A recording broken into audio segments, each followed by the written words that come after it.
अक्सर कहा जाता है कि कानून के हाथ लंबे होते हैं, लेकिन लुटियन दिल्ली की कुछ दीवारें इतनी ऊंची थी कि जहां कानून के हाथ तो क्या, रोशनी का एक लम्हा भी झांकने से गुरेज करता है।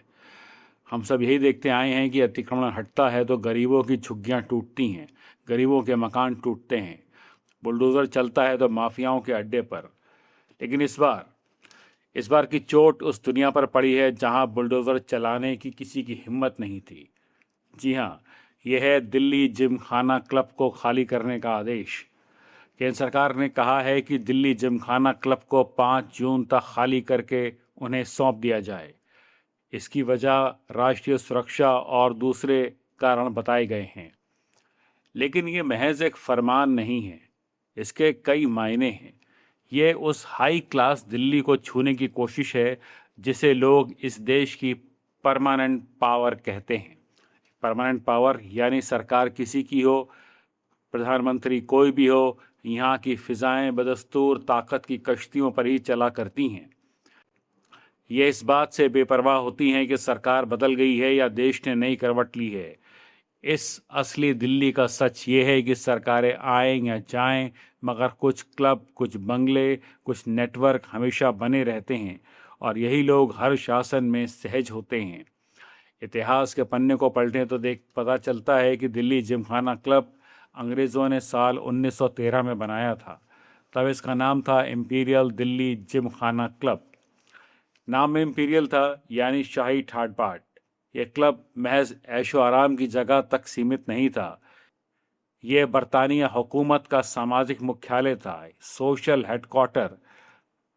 इसी लॉन के क्लब में बैठकर सिगार के धुओं के गहरे कशों के बीच तय होता कि कौन क्या काम करेगा। 47 में देश आज़ाद हुआ, तिरंगा लहराया, लाल किले से भाषण हुए, बोर्ड बदल गए, चेहरे बदल गए, लेकिन अफसोस इस हाई क्लास दिल्ली का ढांचा वैसा का वैसा ही रहा। पहले यहाँ सिर्फ गोरे साहब आते थे और आज़ादी के बाद गोरे साहबों की बजाय हमारे अपने भूरे साहब आने लगे। हुकूमत का रंग बदला लेकिन रसूख का ढंग नहीं बदला। दिल्ली की सबसे महंगी ज़मीनों में से एक पर फैला ये क्लब दशकों से उस क्लास का ठिकाना है जिसे कभी चुनाव लड़ने की ज़रूरत नहीं पड़ती। लोग कहते हैं कि इस देश में आईएएस बनना सबसे कठिन है, लेकिन जनाब, दिल्ली जिमखाना की मेंबरशिप मिलना आईएएस से भी ज़्यादा कठिन है। ये क्लब कोई खेल का मैदान नहीं है। ये लुटियंस दिल्ली या हाई क्लास दिल्ली में आपकी सामाजिक हैसियत का जीता जागता सर्टिफिकेट है।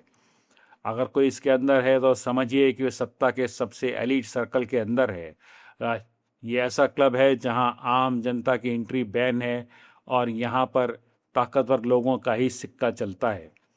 लेकिन ठहरिए, कहानी सिर्फ जिमखाना तक सीमित नहीं है। जिमखाना तो सिर्फ एक सिरा है।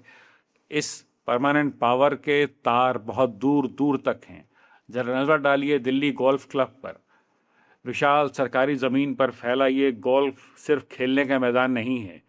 ये सत्ता और पूंजी का वो मिलन स्थल है जहां देश की किस्मत के फैसले होते हैं। यहाँ गोल्फ की एक हिट के साथ बड़ी बड़ी डीलें होती हैं, रसूखदारों के रिश्ते बनते हैं और पर्दे के पीछे से आने वाला भविष्य तय होता है। केंद्र सरकार का नोटिस इस क्लब को भी मिल चुका है। इस क्लब के भी दिन अब पूरे होते दिख रहे हैं। ठीक इसके बगल में है इंडिया इंटरनेशनल सेंटर। बाहर से देखने पर यह एक खूबसूरत जगह दिखती है, लेकिन हकीकत में ये रिटायर्ड पावरफुल लोगों का सेंटर है। यहाँ वो लोग शाम को चाय पर मिलते हैं जो देश के कभी सेक्रेटरी थे, कभी कद्दावर राजदूत थे, कभी बड़े बड़े आयोगों के हेड थे। पद चला गया, सरकारी गाड़ी चली गई, लेकिन इनका रसूख नेटवर्क हमेशा जिंदा रहता है। इसी कड़ी का अगला हिस्सा है इंडिया हैबिटाट सेंटर।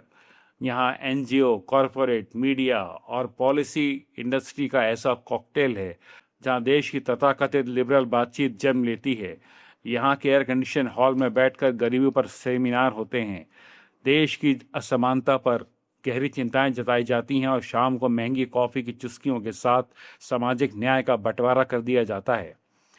चाहे चेम्सफोर्ड क्लब हो या दूसरे औपनिवेशिक दौर के क्लब, सबकी कहानी लगभग एक जैसी है।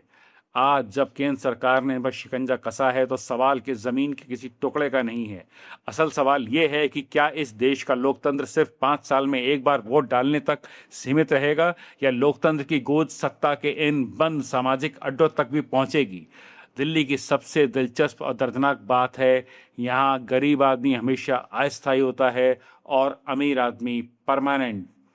ये एलीट क्लब है जहां इनको 2 रुपए सालाना किराए पर हजारों करोड़ रुपए की सरकारी ज़मीन मिल गई है और दशकों से किसी से उनसे पूछा नहीं कि भाई साहब आपका एग्रीमेंट कब का ख़त्म हो चुका है, देश को अपनी ज़मीन वापस चाहिए और अभी ये खेल बंद होना चाहिए। देश की ज़मीन, देश के संसाधन पर पहला हक देश की जनता का है, किसी बंद कमरे के वीआईपी नेटवर्क का नहीं। जिमखाना क्लब पर आया सरकार का आदेश इसी बदलाव की पहली दस्तक है और अब देखना होगा कि स्थायी सत्ता के गलियारों में नई हवा बहेगी या फिर हमेशा की तरह कुछ भी नहीं बदलेगा, कुछ भी नहीं बदलेगा, कुछ भी नहीं बदलेगा।